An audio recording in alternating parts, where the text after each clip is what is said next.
Hello, I am Mr. John Swasey, who also does the voice of Lord Death and Soul Eater. And, Yes, I do. So, how does it feel to be back in Orlando for another convention since you haven't been back since 2011? Well, actually, I was back here at a convention in June, I think. I got a call from my agent on a Friday. He goes, "What are you doing this weekend?" And I said, "I'm going to Dallas to visit some friends with my family." And he goes, "You want to go to a convention in Orlando? They had a guest drop out and they needed a replacement." And I said, "Well, let's see what we can work out." So I ended up driving to Dallas with my family and then caught a 6 a.m. flight to Orlando from Dallas and then did the convention Saturday and then flew back Sunday morning at 6 a.m. to be back in Dallas with my family. So it was that was kind of like a real quick one. Yeah. Yes, NitroCon. Yeah. And so I had a blast and all that. And then I was just a couple of weeks ago, I was up in Daytona at UmiCon. So I've only done a few conventions this year. I've only done 6. So I will only have done 6, I think, unless somebody calls me for later. But 4 out of the 6 have been in Florida. I'm a big fan of Florida. I love conventions. Yeah, because you announced at opening ceremonies that you're thinking of moving here? I was actually kidding. Sorry. Because the work is in Texas. Right. Yeah, no. And but I do love Florida. It's a beautiful state. And my best friend lives here in Tampa. And when I was at EvilCon, as a matter of fact, in January. Really? I brought my whole family. And we ended up going to Disney World. We just had a great time. A lot of fun. Yeah, because we went to MetroCon the past few years. So we kind of decided to switch it up with all the conventions. Right. Since we've been to so many Orlando ones. Sure. Right. MetroCon was actually my very first convention back in 2004. 2004. I came and I had no idea what to expect. I'd never been to a convention before. And Monica Rial was there. And she sort of held my hand through the whole experience. Aww. Then I came back in 2005 and had a great time. And I haven't been back since. Yeah, because... I don't know why they don't like me anymore. Well, they mostly get stuck. If you're watching MetroCon, I would love to come back. Get him back. Please get him back. That's a fun convention. Yeah. So you worked at ADV Films, which is now Sentai Works, and Funimation. How did you get your start in anime? Back in 1996, I was working as an actor in Houston, where I live, and I was doing voice work, and by the grace of the good Lord, was fortunate enough to be working quite a bit and making a living. And I was also in a band called the PC Cowboys, which was a politically correct country and western band. It was a comedy act, really. And we were doing a show down in Texas City, Texas, and it's Redneck Central. And we were doing a show, and our opening act was a comedian by the name of Jason Lee. And Jason Lee said, "Oh yeah," we were talking backstage, and I was like, "Yeah, I do a lot of voice work." And he's like, "Well, I do voice work too." And I was like, "Really? What do you do?" And he's like, "I do anime." And I'm like, "What's anime?" And he told me, he's like, "Well, my girlfriend Amanda, who they got married, she's Amanda Winley, and they live in LA now." But he said, "Yeah, my girlfriend directs this stuff. It's Japanese animation, and you should come in and audition." I said, "Okay." So I went in and auditioned, had an absolutely horrific audition. I didn't understand what was going on. I didn't understand the premise. I didn't get any of it. And I left the audition. I thought, oh my gosh, that was the worst audition of my life. And I sat in my car for about 5 minutes, and I had one of those moments that I was like, you know what? You can do better. Go back in there and ask to redo it. So I went back in and I asked them, "Can I please redo the audition? I know I can do better." And they said, "Sure." So I went in. And I auditioned, and I just started doing these crazy voices and all this stuff. And they were like, "Oh, wow, that's great." So I started to get cast, and I started to get some roles. And then as the studio, ADV, they started out with one studio. Then they went to 2 studios, and then they had 2 directors.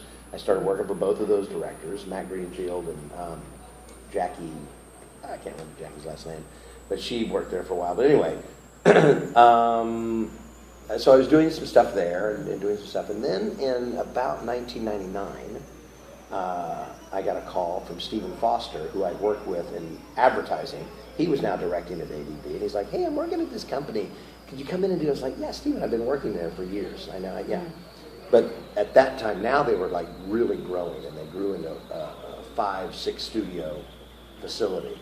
And so in the early 2000, right around the turn of the century or whatever, I really started working like crazy. I was doing just tons and tons of stuff. I know you were in D and Angel, which came out like 04, 05. Right, yes, I played Daiki. Mm-hmm. And I sort of, they were it was just a fortunate right place, right time kind of thing. I was able to be in Houston where this was happening. It was just kind of a stroke of luck. And I started doing a lot of voice work. Then I started working up at Funimation, doing a lot of stuff there. And now I kind of split my time between Funimation and Sentai. So what do you like? What do you like about recording at both studios? I like. Well, they use different techniques. For instance, Funimation uses an older system. I don't know what it's technically called, but we call it the beep system, where you hear a beep like beep, beep, beep, and then you start talking on the fourth beep, wherever that would be. And you do your line and that kind of thing. And but Houston, Sentai and ADB, we do a chase method, where when you hear the Japanese, that's when you start talking. So there are two different ways to do it, but they're both fun. Yeah, I remember Chris Penn talked about that. I interviewed him back in May. Oh, okay. Omni Expo? Yes, at Omni Expo. Oh. Yeah. And he said something about the beep system. Mm-hmm. Yes. Yeah, so they're just two different methods. They're both fine. I think that the Houston actors have always done the chase method, and the Dallas actors are the ones that do the beep system. I've never had the opportunity to work in LA or Vancouver. I'm not sure what they do, but I think they probably go with the beep system. Awesome. But they're both fine. There's not a right way or a wrong way. They're both what they are. But I will say the chase method, man, it's fast. We move fast. So when I started doing dubbing, we would do 15, 20 cues an hour. Now we're doing 60, 70, 80 cues an hour. It's just, we're all just so fast at it. It's mainly because we've all been doing it for so long. We know it's not a novelty for us. It's not new. We know kind of what to expect, and everyone's just well trained and well versed in their job, and it just doesn't take that long. So you do good guys and villains. Which one do you like to record? Villains. Villains. Villains. Villains are the best. They are the worst people in the world, and they're the most fun to voice. I could kind of tell that you like doing it because, since speaking of, doing villains, you were also Master Hades in Fairy Tail. Yes. How did you like working on a big project like that, since Fairy Tail is pretty much still going? I loved working on it. It was a lot of fun, and I wish I were still working on it. No, it's just, the villains are just always more fun to play. They always have a little more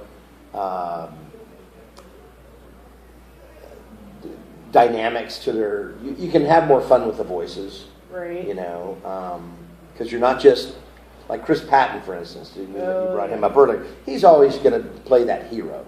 He's that young guy that's the hero of the anime. Mm-hmm. But when you're the villain, you get to really stretch your voice, and you get to deep down and get into here and do things like this, or do things like this, or right. Play some characters a little bit here. So that's what I find very fun. I've tried to do those younger, but I'm not. I'm not even young. I'm 49 years old, for crying out loud. Right. It's hard for me to play a 17-year-old kid. Of course. Although my favorite thing I've ever done, and I think I can remember this pretty well, is Blake Shepard, who's a very gifted actor in Houston. And he plays a lot of young characters as well. And I was directing him in this show about a year ago called La Familia. And he had this character. He was kind of the dumb, blonde, good-looking kid, you know. But I think I might know that title, La Familia. La Familia. Yes, it's almost like a mafia thing. It takes place. Right. Yeah. But anyway, he had this one scene where his character just goes, yeah, like that, and the way he did it, he just went, yeah. So it made my engineer Jason Grundy, wonderful engineer, it made us both just fall out of our chairs laughing, and so we just kind of like the Wilhelm scream. Are you familiar with the Wilhelm scream? Yes. So like every anime I directed after that, or anytime I could, I'd always just, even if it was me, I would just record it just somewhere in the background. You'd hear, yeah! And it just made us laugh. I guess in bloopers or something. No, not even in the bloopers, in the actual shows. You know, that was it's just kind of buried in there somewhere. You know, you just hear like a crowd scene. All of a sudden, there's a yeah. So. Okay. Out of all the characters, if you get a chance to record as again, which one would you do the voice again? Well, I'd do any of them if they came back. I heard there's a new Soul Eater to come out, but I found out that I don't think Lord Death is even in it. He does have a very limited capacity. Oh, really? He has a couple of scenes, but he's not he's not as prominent in it as he was in the main show. Yeah. Black Butler, I would love it if I love doing Undertaker. And Crocodile from One Piece. I've heard he may be coming back. I don't know. You know, the great thing about anime is you can die and still come back. True. But all the characters that I've done I love them all. You know, they're all fun. They're all different. You know, so it really just, the answer to your question is yes, I would love to do them all. Yeah, especially, I remembered Sister Princess, how you were like the butler in so many disguises. I bet you would probably. Yes, that's right. I forgot about that. Yeah, it was Scott McLennan directed that, and he was like, listen, you're going to be like the same guy, but he's different people, and you have to change your voice a lot. That was a lot of fun. Yeah. And, you know, if I may be so bold, I don't want to pat myself on the back, but I think one of the reasons that I got that part was because I can manipulate my voice a lot and do different stuff, so which is something I'm very thankful I have the capability of doing. Are there any new anime roles that you could talk about? No, there's not. I mean, and not that there's not new anime roles. I just can't talk about them. So, some stuff that I just did. I will tell you, I just did one. We just had a screening of this. It's called Short Piece, and it was produced by Sentai, and you should really check it out. It's a fantastic collection of animes. Each one is about 15 or 20 minutes long. There's 4 of them. And I play the lead in one of them, this kind of a post-apocalyptic commando thing. It's really cool. And then the other one, there's another one I'm in. I think I'm in all of them at some capacity, but the 2 that are the biggest roles I have, I play this one, this other one that's, he's kind of a giant goblin, you know, and he wrestles a bear. Interesting. And I play the goblin, but I don't have any lines. Everything's just like... Wow. So I spent, an hour and a half in the booth just going... Wow. That was fun. Kyle Jones directed that. He's a good friend of mine and a colleague. And we've actually got several projects. As a matter of fact, I must promote, if I may. Go ahead. We have a project coming out called The Perfect Con. It's called KHAN, Con. And it's an animated movie that we got the rights to, and we've rewritten the script and have redubbed it, and should be out sometime early in 2015. Nice. So check it out, The Perfect Con. It's going to be a great film. Vic's in it, Kyle Jones. There's a handful of us that are in it that we all play multiple characters, so it's a lot of fun. It's not an anime. It's a CG animation. So, but it's really fun. The Ayers brothers are in it, Chris and Greg, Mark Laskowski, Shelley Black, just a host of people. It's going to be really a fun little ride. So. Sounds like fun. Yeah, it's hilarious. It's hilarious. We're definitely going to check that out when it comes out. Oh, absolutely. Well, you will know when it comes out. Yeah, I forgot to ask back to right after the first question, but what was your favorite convention experience so far? This one, being here with you. Are you kidding me? Really? Conventions are all fun. They're all fun. They're all different, you know. Yeah. Well, okay. A way to rephrase the question, probably a particularly memorable story from a con. Some memorable experience, some really memorable experience, excluding the one you're having right now. Yeah, right. Yeah, I've had several of those. Some of them I probably can't tell you. I had one convention one time. I was in Wisconsin, Wisconsin Dells, and it was at this place called the Kalahari or something. It's like a giant hotel with a huge indoor water park. Wow. And sounds fun and sounds sounds like the perfect setting for hijinks. Well, it was, but I had this guy come up. I was doing an autograph session. This guy comes up, and I see him walking towards me, and I was like, "Oh, okay, this guy's going to come up for an autograph." And he comes up, and he's got this full mech outfit. I mean, he's all, he built this costume. And I was like, "That's pretty cool." And he comes up, and he's like, "John Swasey, I don't care what anybody says, but I'm your #1 fan, and I'm about to go fanboy on you." And I was like, "What? What does that mean?" Okay. Do I need protection? So, but yeah, there's always a fun experience at a con. I will tell you, and I'm not saying this just because we're here now, but I was telling V, my handler, who's an awesome actor as well. I told my wife, because I was in Florida a couple weeks ago at MythiCon. Right. And V was up there, and we just, when the actors all get together, it's just a big party, and we like to have fun, and we just had way too much fun at MythiCon. Well, I told my wife when I was leaving, she goes, "Now, you're not going to get all torn up like you did last time, right?" I was like, "No, I don't really know any of the other actors, we'll probably just visit and hang out and all this stuff." Well, then I forgot that V was going to be here, and I was like, "Well, shoot, now V's here, yeah, I guess I am going to get torn up." So, and then we ended up hooking up with the other actors, and this is one of the greatest things about conventions, these friendships that you make and you rekindle at conventions.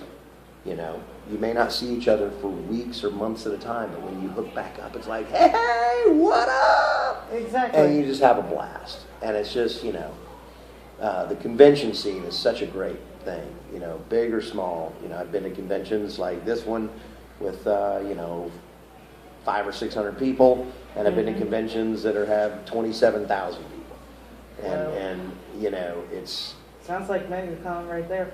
Yeah, it wasn't MegaCon. It was up in Toronto called Anime North. And, wow. Oh, yeah, I've heard about that one. It's a great one. And SoccerCon up in Seattle is about 25,000. And it's just, but you just, it's such, back up. The best story ever for a convention. Really? Yeah. So I'm doing a convention down in South Texas in Padre Island. Very small convention. Really? Like 200 or 300 people. And I'm talking to this dude. His name is Tony Akamura. And he's Mexican. I was like, "Where'd you get Akamura? How'd you get that name?" And he goes, "Well," he goes, it's a long story, I won't really go into that, but it just, he and his dad had some problems, I guess, and anyway, he was disassociating himself with his family. He wanted to have kind of a fresh start. And so he changed his name to Akamura. I was like, "Okay, that's cool." And he goes, "As a matter of fact, John, I'm not even a U.S. citizen. I'm a Mexican citizen. I'm here trying to get my U.S. citizenship." And I was like, "Oh, that's cool, man. Well, keep me involved. Keep me in the loop. Friend me on Facebook and let me know how things go." That was in November of 2012. 2013 comes along. It's April, and I go to SoccerCon in Seattle. And I'm doing an autograph signing, and it's in this big room, it's in a convention hall, it's in this gigantic room, and they've got these lines sort of designated, and this is my line, there's several hundred people in it, I'm signing autographs and whatnot. Well, all of a sudden I see this dude walking up, and he's kind of walking on the side, I'm like, kind of get him out of the corner of my eye. And all I can think of is like, oh, don't be that guy. You know, if you walk up, if you try to cut, they're going to throw you out of the convention. Don't be that guy. And he gets about halfway up, and he goes, John! And I look up, and he goes, it's me, Tony Akamura. And I was like, wow, what are you doing in Seattle? And he goes, and he holds up his piece of paper, and he goes, I got it. I'm a U.S. citizen. He's holding up his certificate. Well, I just lost it. I mean, I'm bawling. I'm crying. I'm just like, oh, my God. I grabbed the microphone. I was like, everybody, you got to hear this story. So I'm down, and I want to tell the whole story. Everyone's just applauding and cheering. And he was in Seattle visiting a friend and wanted to come to the convention and saw I was there. So he was like, I've got to go show him this. I was so moved and so touched. That was hands down the coolest thing that's ever happened to me at a convention. Next to this interview, of course. Right. Yeah, because, Guardian Angel has been one of my top favorite animes of all time, so I get to meet the guy who's the voice of the grandpa. Oh, yes, that's me. Mm-hmm. Was there something you were going to say, huh? No, I was just going to say the grandpa. Such a great character. Oh, thank you all fun. very much. David Williams directed that. I had a delightful time working with him on that. Yeah, I even enjoy his commentary with Mary Ella Ortiz, even though I kind of got her name mixed up with mine because there's an N in between the I and the E. Uh-huh. And I'm like, that cannot be my name. I paused it. I'm like, oh. How funny. Anything else you want to know? No. I think that's about it. Well, thank you very much. It was a delight Same here. talking with you. Thank you so much. No problem. I wish you the best of luck. And Metro, get this guy again. Yes. All right, then. I don't know what that means, but yes. All right, this is Nerdy Chic Universe and John Swasey signing off.